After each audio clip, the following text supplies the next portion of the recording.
Electricity bill మనము డైరెక్ట్గా ఆన్లైన్లో పే చేయొచ్చు. ఇంతకుముందులాగా ఫోన్పే వాటిల్లో వర్క్ అవ్వట్లేదు కాబట్టి ఇప్పుడు మనం డైరెక్ట్గా వెళ్ళి పే చేయాల్సిన అవసరం లేదు. మన మొబైల్లోనే మనము ఇప్పుడు పే చేయొచ్చు అనమాట. అది ఎలా అనేది ఈ వీడియోలో చూడండి. Welcome to my channel. ఈరోజు మన టాపిక్ వచ్చి మన ఎలక్ట్రిసిటీ బిల్లు మన మొబైల్లోనే ఫోన్పే ద్వారా కూడా పే చేయొచ్చు అనమాట. అది ఎలా అనేది ఇప్పుడు డెమో చూద్దాము. మొదటగా మీరు ప్లే స్టోర్ ఓపెన్ చేసి సదరన్ యాప్ ఉంది కదా, ఆ యాప్ అనేది మీరు ఫస్ట్ ఇన్స్టాల్ చేసుకోండి. ఇన్స్టాల్ చేసుకున్న తర్వాత మన మొబైల్లో ఇలాగ ఓపెన్ చేసుకోండి. యాప్ ఓపెన్ చేసిన తర్వాత మీకు హోమ్ పేజ్ ఇలా కనిపిస్తుంది. ఇక్కడ క్విక్ పే అనేది కనిపిస్తుంది చూడండి. అది సెలెక్ట్ చేసిన తర్వాత మీ 16 డిజిట్ సర్వీస్ నెంబర్ అనేది మీరు ఎంటర్ చేయాలి. తర్వాత మీ మొబైల్ నెంబరు ఎంటర్ చేయండి.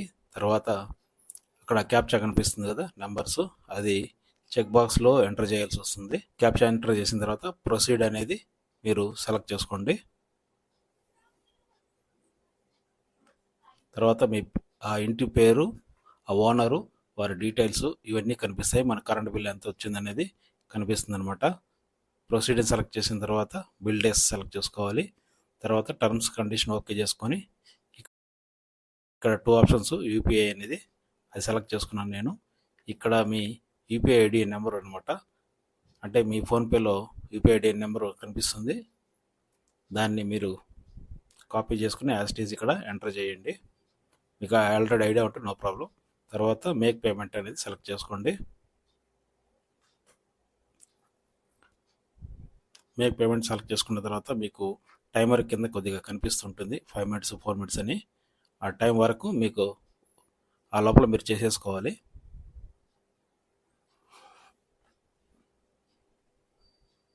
తర్వాత మీకు ఒక మెసేజ్ వస్తుంది, ఇట్లా కరెంటు బిల్లు ఇనిషియేట్ చేశారు అనేసి.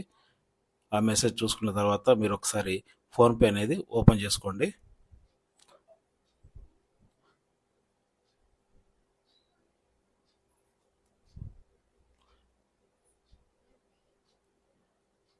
ఫోన్పే ఓపెన్ చేసిన తర్వాత ఇలా మీకు పవర్ బిల్ ఇంత, అమౌంట్ ఇంత సెలెక్ట్ వస్తుంది.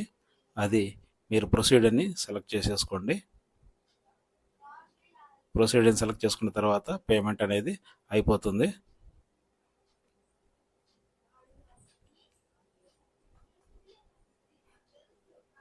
తర్వాత మీరు సేమ్ ఓల్డ్ యాప్ అదే యాప్లోకి ఓపెన్ అవుతే మీకు పేమెంట్ రిసిప్ట్ అనేది సక్సెస్ఫుల్ అనేది కనిపిస్తుంది.